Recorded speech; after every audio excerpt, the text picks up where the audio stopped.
Shalom Ahim, shalom. Bendiciones a Kaisak. Esta vez voy a estar yo. Entonces, bienvenidos a Bamidbar. Em, Esta vez con el tema de la preparación para Shavuot, pero le queremos dar una forma diferente a como se ha manejado en otras ocasiones, que es como centrándonos más en los frutos. Esta vez el enfoque va a ser, pero hacia los espíritus de los que nos habla la Torah, que, como ya hemos aprendido, tienen una relación directa con los frutos que se presentan en Shavuot. Y bueno, espero que estén muy bien y que pues disfruten del programa. La primera de los espíritus es el espíritu de Yahweh. Y esto es algo que hay que notar, que es de que cuando vamos a el texto que nos habla de estos espíritus, que es Isaías 11, del 1 al 3, eh, cuando dice del espíritu de Yahweh, hay dos puntos. Entonces, bueno, eso justo antes de que vengan los demás espíritus. Por lo tanto, pues es el espíritu de Yahweh es el espíritu que lo contiene todo, que, que contiene a los demás espíritus. Eh, y también de forma individual nos habla de algo. Y en este caso, si vemos diferentes textos como el de Isaías 40:12, eh, nos habla de cómo el Espíritu de Yahweh mide los mares, pesa las montañas, y hay algo que es interesante, que es de que también mide el polvo de la tierra, que esto nos habla de el hombre, de nosotros mismos como hombres, que somos medidos por Adonai, por su espíritu. Y pues la verdad la descripción que viene es muy, muy impresionante. Nos dice de cómo él toma con sus manos el cielo, y cómo las naciones son, son algo muy pequeño.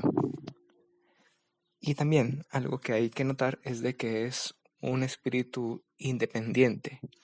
Porque dice que, eh, dice, ¿quién le podrá aconsejar que haga, no? O sea, ¿quién le podrá decir al espíritu de Yahweh que haga o no una cosa de alguna forma? Entonces, ¿no? El espíritu de Yahweh es independiente. Y también, si vamos a otros textos como el de Primera de Samuel 10:6, o en el de Samuel 16:14, que en sí nos habla de la sección de ese David y de Saúl, es como por ese contexto. Pasa de que dice que el espíritu de Yahweh te invade, y, y es un espíritu que te cambia cuando pasa, o sea, cuando se mete, porque sí, o sea, dice que te invade, no es algo como que, no es un término de una entrada que sea muy tranquila, donde pues uno donde uno abre la puerta y pues ve quién es y pues ya ve si lo deja entrar, sino que dice que es un espíritu que te invade, que se mete, que y es que si lo pensamos, eso tiene mucho sentido, ya que el espíritu de Yahweh no hay nada que lo pueda detener. Entonces es como, sí, como en la película del Príncipe de Egipto, donde el faraón intenta detener las olas con sus manos y no lo logra, obviamente. Entonces pasa de que pues es algo así. El espíritu de Yahweh no es como que choque contra nosotros, contra nuestra humanidad, sino que solo pasa, invade. Y dice que cuando pasó, cuando entra en, en los ejemplos que nos dan esos textos, cuando entra en ellos, dice que los cambia. Y luego en el capítulo 16 de Samuel, versículo 14, dice que Saúl, él pierde el espíritu de Yahweh. Entonces, cuando lo pierde, dice que entra otro, pero que lo perturba. Entonces, si es así, eh, cuando es así, si, si se queda, o sea, si lo que hace dentro de nosotros es algo que nos pueda amoldar, entonces nos cambia. Pero si entra y sale, dejando, dejándonos vacíos, pues, o sea, es de que nosotros no nos quedamos con nada de lo que dejó a su paso. Es como si pasa, digamos, el repartidor de algo, digamos, un, un repartidor de algo que esté dando muestras gratis y que pues pasa y nosotros no nos quedamos con nada. Entonces, en ese caso, es como algo similar, donde si el Espíritu de Yahweh entra en nosotros, si nos invadió, si entró, pero nosotros no agarramos nada cuando pasa, entonces lo que ocurre es que nos perturba,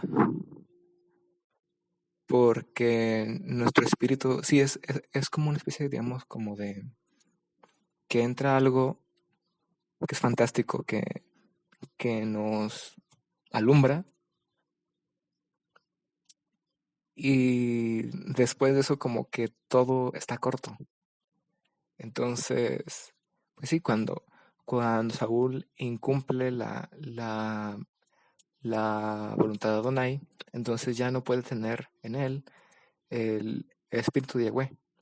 Pero como él se estaba moviendo hacia algo más como lejano, pues o sea, él ya no estaba buscando cumplir con la obra de Adonai, sino más bien como lo que le gustaba más a él, entonces queda perturbado. Y también, ya por último, en Jueces, cuando nos habla de Sansón, dice que, pues sí, que en dos ocasiones dice que el espíritu de Yahweh lo invade y cuando lo hace, él puede lograr hazañas y pues logros donde pues vence a muchos filisteos, mata al león y pues todas esas cosas, ¿no? Entonces, el espíritu de Yahweh es un espíritu de unción que está sobre nosotros, que nos cubre y también si lo vemos es como una conexión con Adonai. Es algo que nos permite estar junto a Él. Ahora pasaremos a la sababa. A la sababa. Bueno, a el espíritu de sabiduría, que su símil con las especies es la cebada. Entonces, el espíritu de sabiduría. De esto, vemos que el espíritu de sabiduría nos da una revelación, nos da luz, como luz para poder conocer a Adonai. Esto lo podemos ver también como en Efesios 1:17 y también en Éxodo 28:3 vemos que hay un espíritu de sabiduría que llega a los artesanos que iban a hacer unas obras para el tabernáculo, y pasa de que ellos dice que se llenan de espíritu de sabiduría, y al estar así, entonces ellos logran hacer esas obras artísticas para el santuario. Entonces, eh, la sabiduría lo que nos trae es una prudencia y también habilidad y dirección para nuestras manos, nuestras obras. Es, digamos, como, sí, cuando alguien es sabio, entonces sabe dirigirse, ¿no? Sabe cómo orar. Entonces, en este caso, el espíritu de sabiduría nos da una dirección para que podamos seguir las obras de Adonai, siendo un mejor instrumento para Él. Porque en sí no hay forma de que no cumplamos la voluntad de Adonai. Pero también puede de que para lo que seamos utilizados sea para algo, digamos, algo que algo positivo, y otra forma puede ser que sea para algo negativo, ¿no? Entonces, pues, la sabiduría y el espíritu de sabiduría nos da esa dirección. El siguiente sería el espíritu de inteligencia. Con el que tiene relaciones con la uva.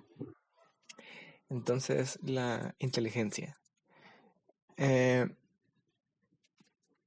Hay algo que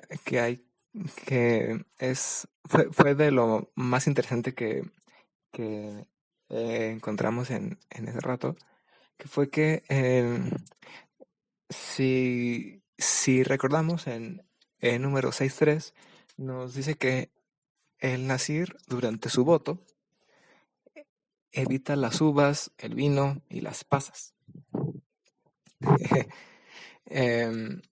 Entonces, si bien sabemos que el vino es la alegría, yo me pregunté por qué el Nazir, que es alguien que se supone que se aparta para Adonai, evitaría la inteligencia, que es el símil que tiene la uva. Entonces eso como que me causó duda. Y estuve pensando, ¿no? Estaba viendo qué podría hacer.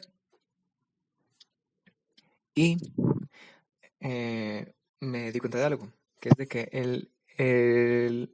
el Nazir no es que evite la inteligencia, sino que lo que él evita es la alegría terrenal.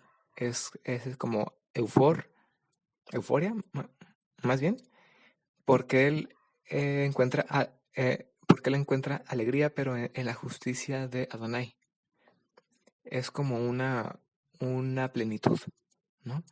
Él no es de que no busque la alegría en el mundo, sino que la pueda encontrar en Adonai, en sus obras.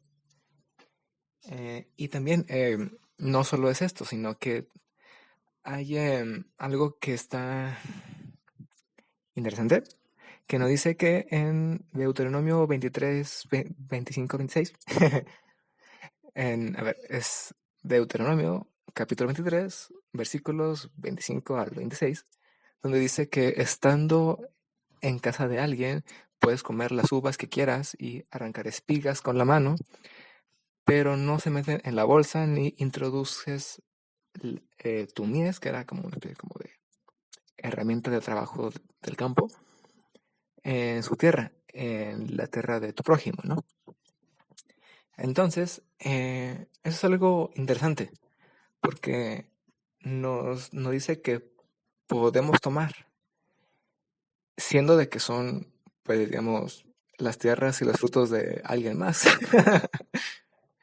Pero dice, lo curioso es de que es específico en cuanto a de que no puedes meter las uvas en tu bolsa o en tu saco o pues algo así que tú traigas, ni puedes meter tu mies en la tierra de otro.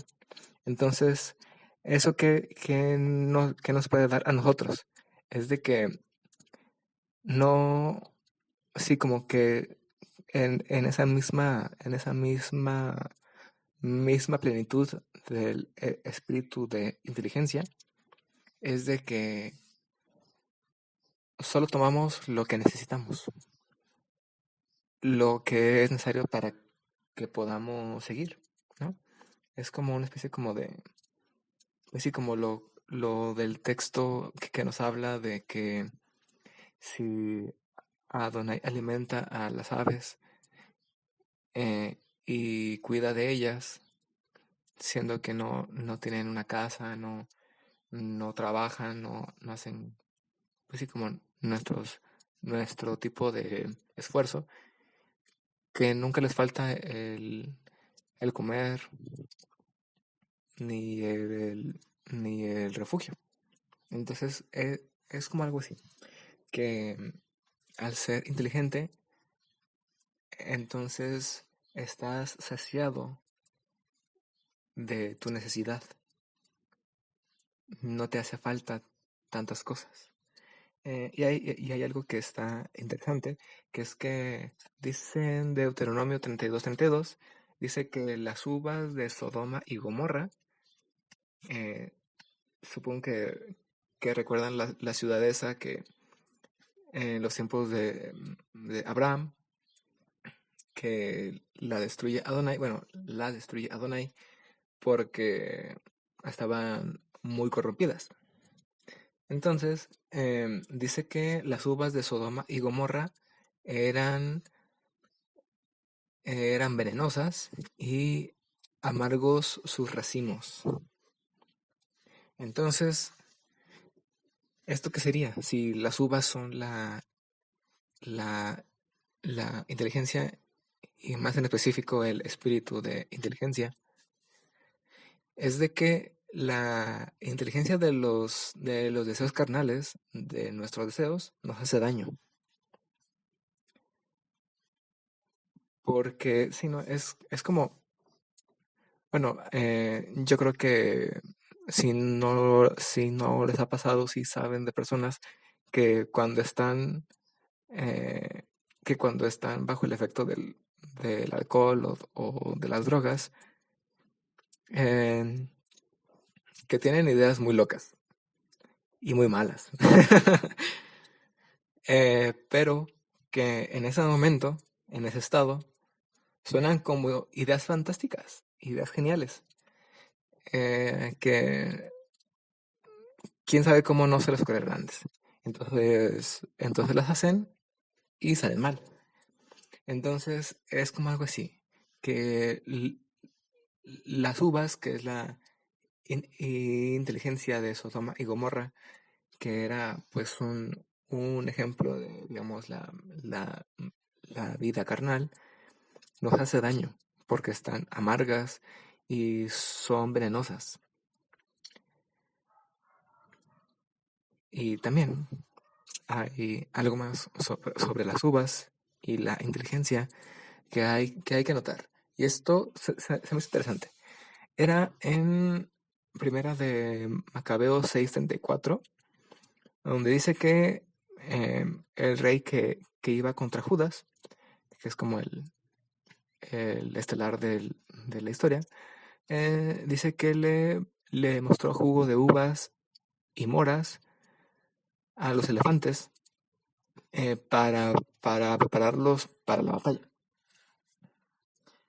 Entonces, si uno lo escucha así de primeras, suena extraño. Dices, oye, ¿por qué eso qué tiene que ver? ¿Y por qué debería ser tan importante como para que esté en la Torá?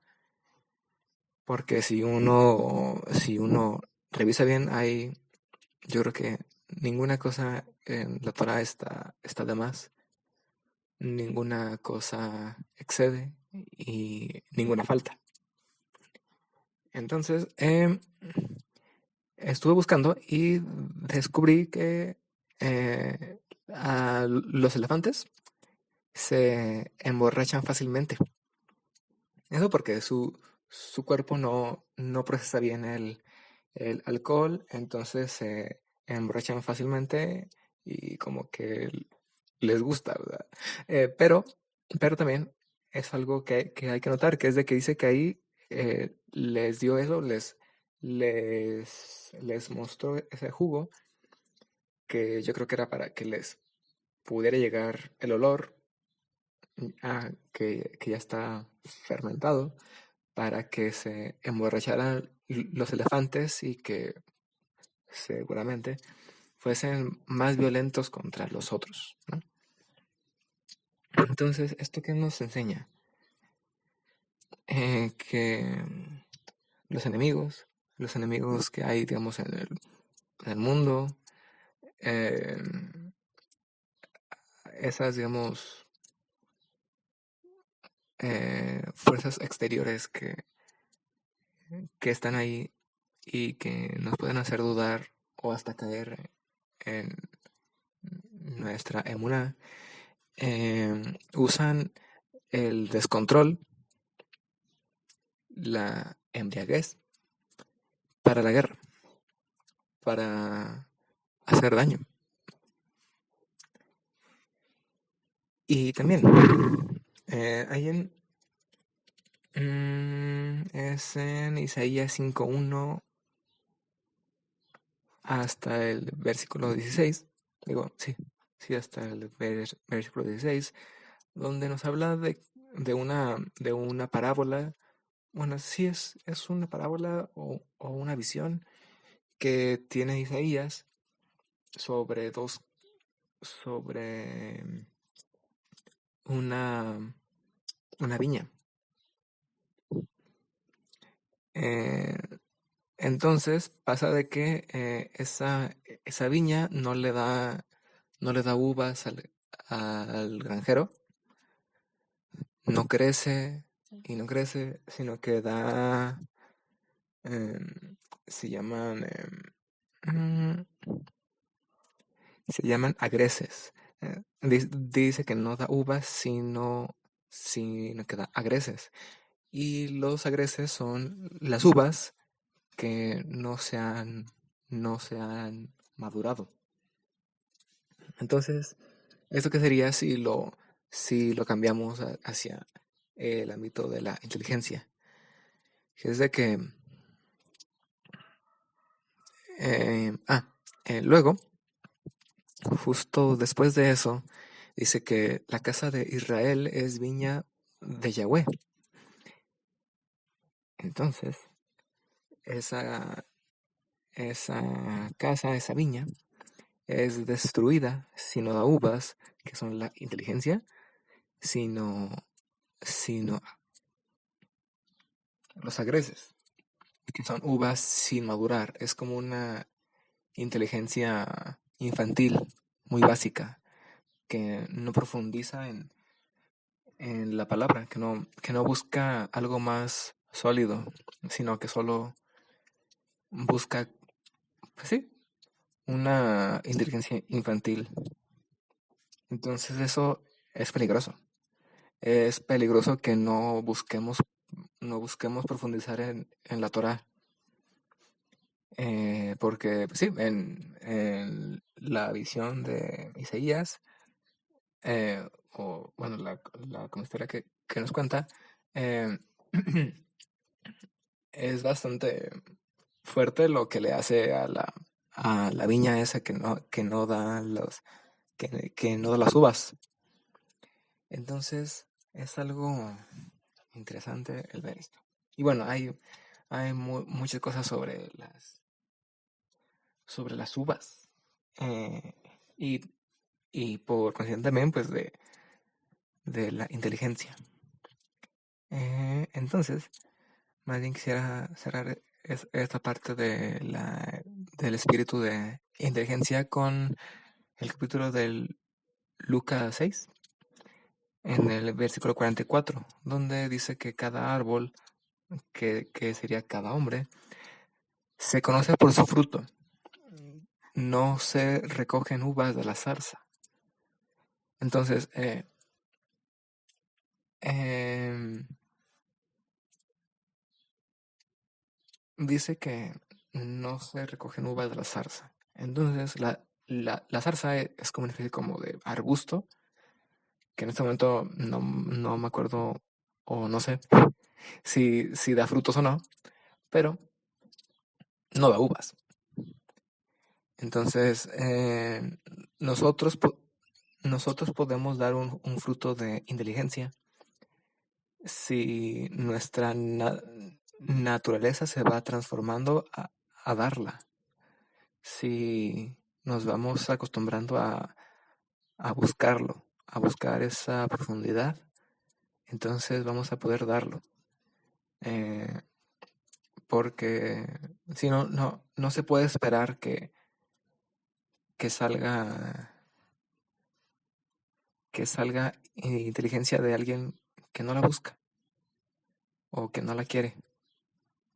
O que, como dice, no me acuerdo si es un texto de Proverbios o de sabiduría, pero dice que los necios despreciaron la ciencia y la sabiduría. Entonces, pues bueno.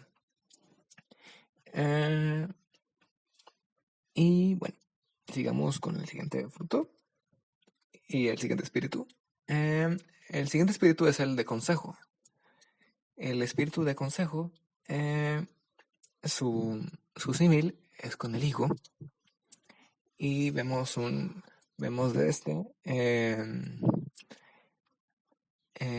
ejemplos de textos como el de Primera de Samuel 30, 11, 12, donde hay un egipcio moribundo que era siervo de un amalecita, pero que estaba enfermo y que por esa razón su amo lo abandonó. Entonces él se encuentra con David y sus tropas, y ellos le dan una masa de higos con la que él dice que recibe otra vez el espíritu. Y también otro como el de Isaías 38, donde nos habla de Ezequías, que era un rey de Judá, que estaba enfermo, pero que hace tefila buscando sanidad. Entonces Adonai responde y le dice a través del profeta que iba a tener otros 15 años de vida. Y como muestra de eso, el sol, en lugar de pues, avanzar, retrocedió unos pasos en ese momento. Entonces, y también los enemigos se fueron. ¿Vale? Luego también, ya que él está así como con lo de su enfermedad, el profeta le pone una masa de higos en la herida y con eso se cura. son como ejemplos que quizás si ya han oído mensajes, mensajes sobre Shavuot, quizás los conozcan ya porque son unos que son como digamos de los básicos sobre Shavuot. Pero también hay uno que yo nunca había visto y fue bastante interesante encontrarlo. Es de Jeremías 8:13, donde eh, Jeremías tiene la visión de dos canastas de higos, una con higos buenos y otra con malos. Dice que los malos son muy malos, ¿no? Eh, y luego nos habla de que a los buenos higos que los iba a cuidar, ah, haciendo referencia a que pues los higos son parte del pueblo de Israel y la higuera, como sabemos, nos habla también de Israel. Entonces, también hay con el mismo Jeremías, él va y reprende al pueblo porque no se arrepintió de sus actos, sino que siguieron con lo que hacían y dice que pues que no se arrepintieron de nada. Lo que provocó que no se encontraran uvas en la viña ni higos en la higuera. Y por esa causa llegan los enemigos. Sabemos que pues, en ese momento con Jeremías es destruido Israel eh, por los sirios, bueno, por Nabucodonosor y así. Llegan, destruyen, eh, muy feo. Entonces vemos esto. Pero después de esa destrucción, dice que a los higos buenos los cuidará y los regresará a Israel, y a los malos los abandonará. Y bueno, el espíritu de consejo, que es el de los higos, ¿cómo podemos ver esto, no? Si vemos, los higos se usan en dos ocasiones para sanar.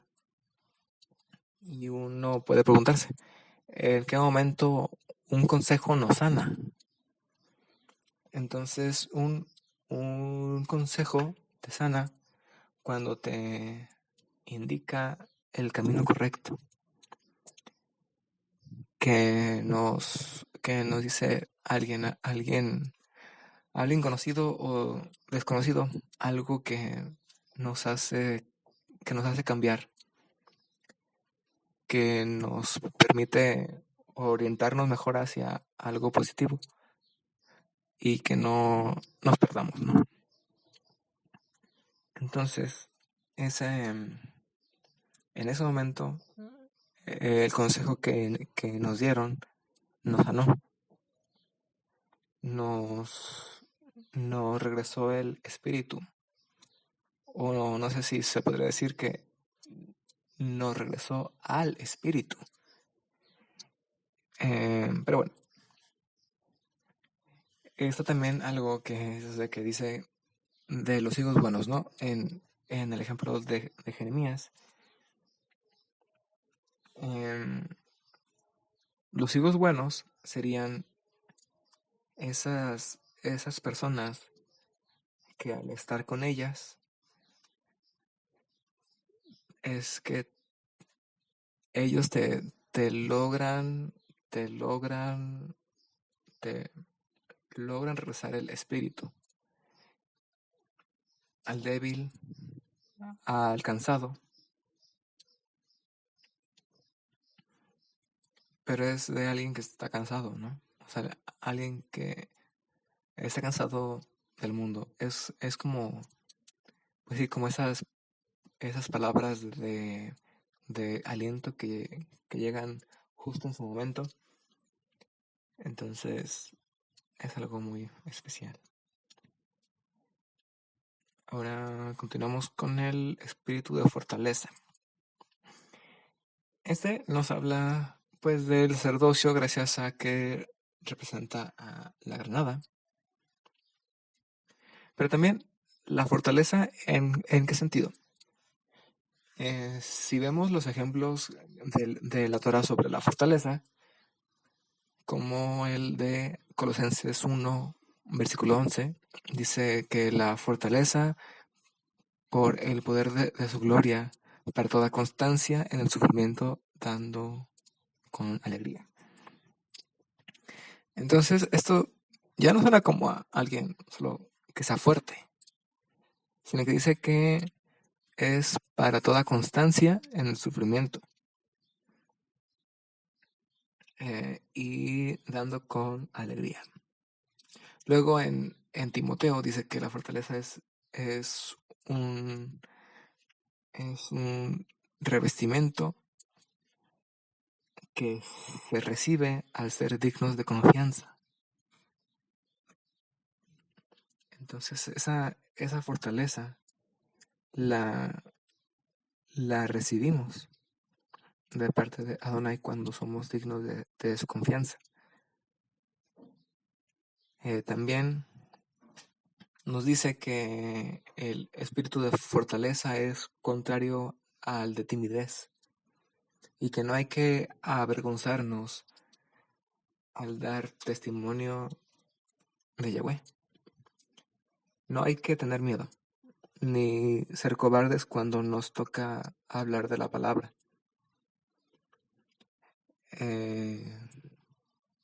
Porque, pues en sí, cuando ocurre eso, yo creo que es la parte fuerte de eso y la razón por la que en otras ocasiones se habla tan mal tan mal de la cobardía, de los miedosos, de pues, cosas así, es que ponemos a lo que nos da miedo como superior a Adonai. Si Adonai está con nosotros, todo es menor a él. Entonces, de ahí es un ejemplo de esa fortaleza que obtenemos.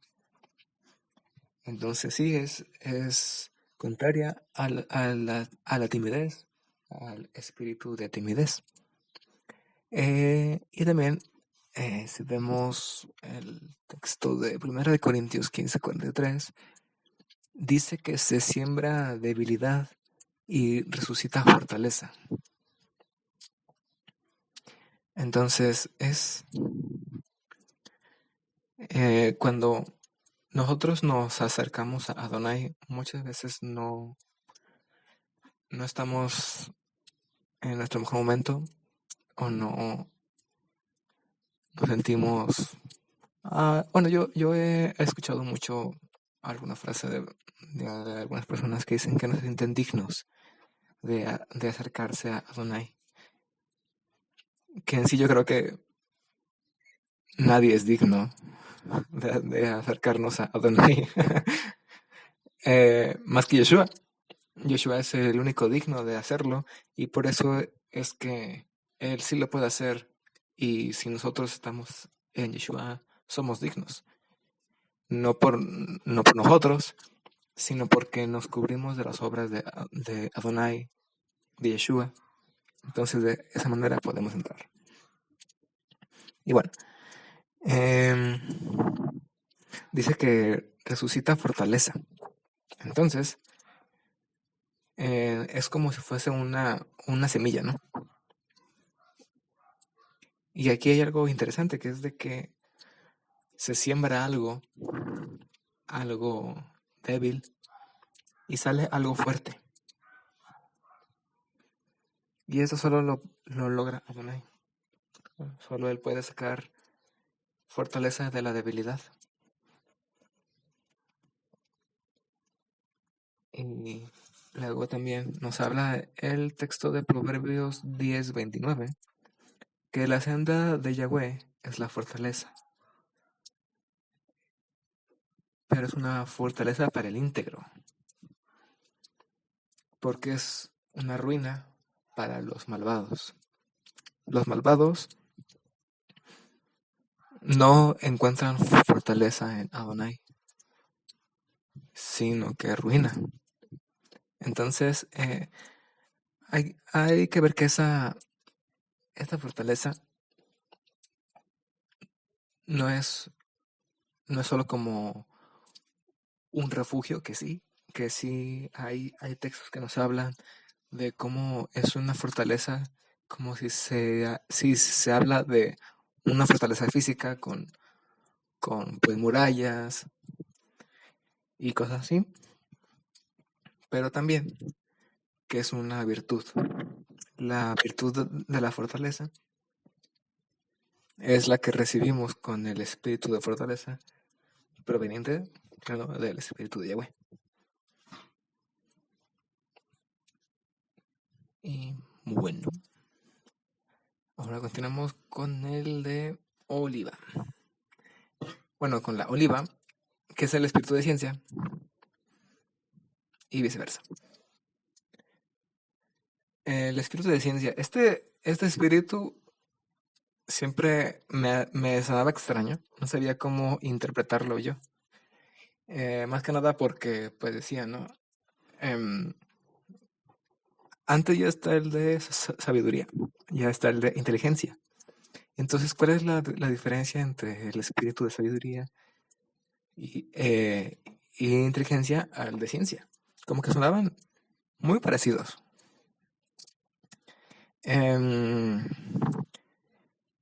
Pero donde uno encuentra luz es al hacer esas conexiones entre la misma palabra, donde vemos que el espíritu de ciencias se relaciona con la oliva, y la oliva molida es lo que alimenta la luz del menorá. Entonces, ¿qué es la luz? La luz es lo que nos permite ver en la oscuridad. En sí, si nosotros cerramos todas las ventanas y no dejamos ninguna entrada de luz a nuestra casa va a ser una cueva. Va a ser algo oscuro, donde no vamos a ver nada, porque no hay luz. Esa luz viene de la menorá, pero dice que también pues viene de la ciencia. Entonces, ¿cuál es la forma de que se saca el aceite de oliva? Es aplastando a las aceitunas. Entonces, ¿qué es lo que debemos de nosotros apretar para poder lograr la inteligencia, para poder generar esa luz? Es de que podamos aplastar, exprimir la palabra de Adonai, y así que podamos dar luz. Porque en sí el menorá sin el aceite se consumiría muy rápido, porque es solo planta. Pero cuando está cubierto de ese aceite, entonces se vuelve diferente y puedes dar luz. Entonces, hay un texto en específico, que es el de Isaías 41:19, donde dice que Yahweh planta olivares en el desierto. Entonces, esto nos serviría de algo. Bueno, yo es lo que puedo entender que nos habla, que es que Adonai pone luz, pone su luz sobre lo insospechado. Perdón. Lo pone en lo insospechado, en lo que no esperamos. En el desierto mucha gente no busca plantas. Bueno, a menos de que estés ahí sí vas a buscar plantas, porque quieres sombra. Pero si no, uno no va al desierto para buscar el desayuno ni nada así, sino que es un lugar seco, donde se supone que no hay nada. Pero Adonai de ahí es de donde saca su luz, de donde saca esa ciencia. Entonces, ¿y esto por qué? ¿Por qué haría eso? Es para la gloria suya.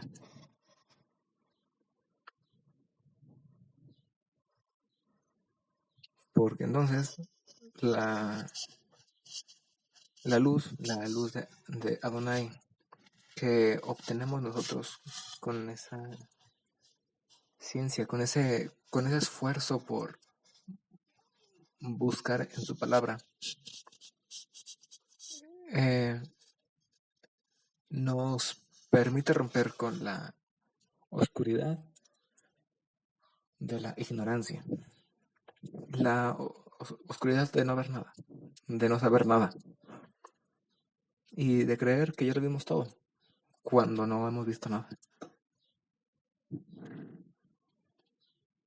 Y por último, de lo que ya lo conocen, ¿cuál es el que falta? Es el de la miel y el del temor de Yahweh, el espíritu de temor de Yahweh.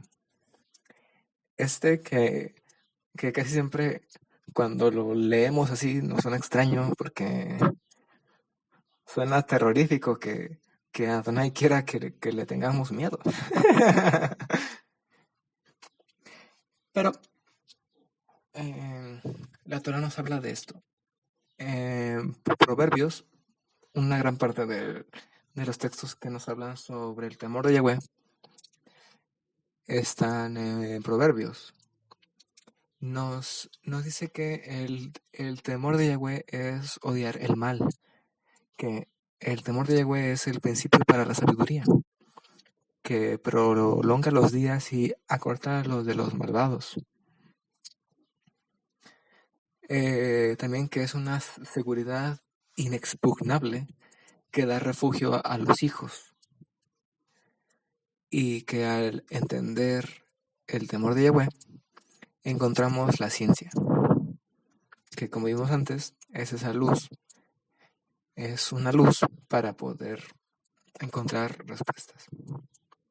Y bueno, aquí es algo extraño, ¿no? Porque es un temor. Y sí, generalmente lo traducimos más bien como un respeto, no tanto como un temor. Em, pero si vemos los textos que nos hablan de él, eh, uno se puede pensar, en qué casos el temor te da seguridad? ¿En qué casos te da sabiduría? Entonces, hay un texto que es el de Salmos 19:10, donde nos dice que el temor de Yahweh es puro, estable, verdadero y que justos son los juicios de Yahweh. Entonces, he ahí el detalle. La justicia de Yahweh es también de lo que nos habla también el temor de Yahweh, pero porque es un temor que da seguridad. Es como que nos da seguridad, nos da tranquilidad gracias a que hay un juez. Es como pues en una sociedad, para que haya seguridad, es pues una de que haya leyes y segunda que las leyes que hay que se cumplan y se cumplan para todos de forma igualitaria, sea uno quien sea, ¿no? Entonces, en este caso, por ejemplo, una ley que podríamos decir que nos da miedo, pero que a la vez nos da seguridad, podría ser la de las leyes de vialidad, que en su mayoría lo que hacen es de que las cosas funcionen, que los autos no choquen, que, que vayamos como a una cierta velocidad y que todo funcione, ¿no? De hecho, hay algo interesante sobre eso, sobre que si nosotros vamos a cierta velocidad y mantenemos cierta distancia de los autos, eh, evitaríamos todos los, los atascos de vialidad. Pero bueno, ese es otro asunto. Em, la, la cosa es de que es nosotros cumplimos esa ley, esas leyes, uno por el bien común, digamos, como porque conviene más el cumplirlas y quizá también para evitar los castigos que podrían venir si no. Entonces, sí, es un temor, es como una precaución, un sí respeto, eh, pero es esto gracias a que sabemos que el juez es Adonai y que de nosotros no es la justicia. No está sobre nosotros ese poder de decir que esto está bien o que esto está mal, sino que nosotros lo podemos ver como un solo es. Em, entonces, ya para cerrar también esta parte, está el texto de Salmos 34, versículos 10 y 12, donde dice que los santos temen a Yahweh y gracias a eso no les falta nada. El temor de Yahweh se enseña. Eh, Aquí había como otra partecita, pero eh, yo tomé lo que más habla sobre esto. Eh, y sí, dice que los santos temen a Yahweh y gracias a eso no les falta nada. Entonces, sí,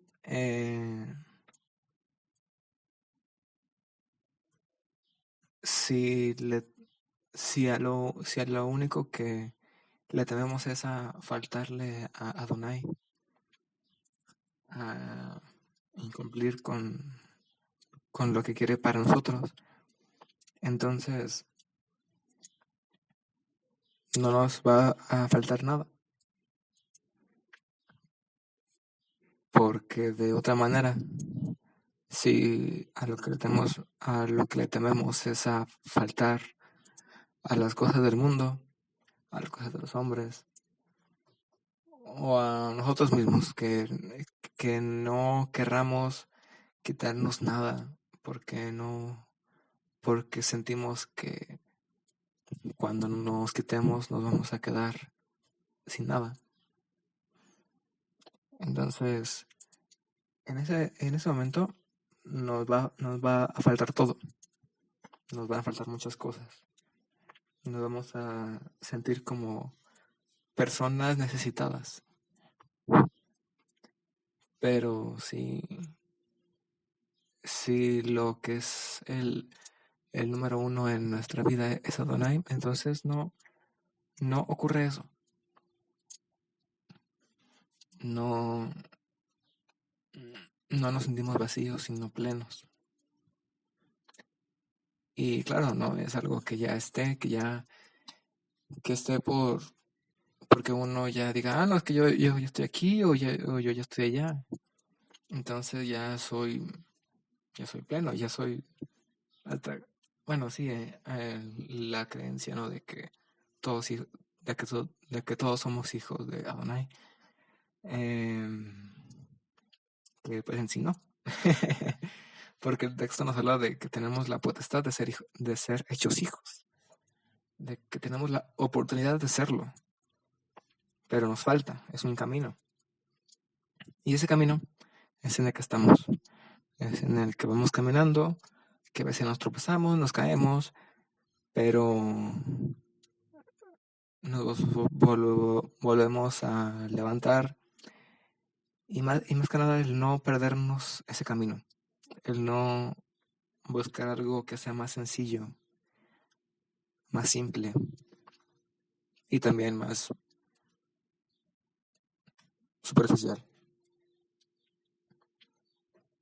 Porque en sí entonces va a ser como esa, como lo que veíamos de las uvas y con el espíritu de inteligencia, donde, donde llega el granjero para ver su viña que debía de dar uvas maduras, que sería ya un conocimiento maduro, pero llega y son uvas inmaduras, con una inteligencia inmadura.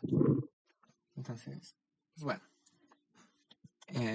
por hoy ya es todo. Muchas gracias a todos. Esperamos que les haya gustado mucho. Eh, y ya este Shabbat es Shavuot. Entonces, pues que tengan una feliz fiesta. Chag Sameach y bendiciones. Shalom, shalom.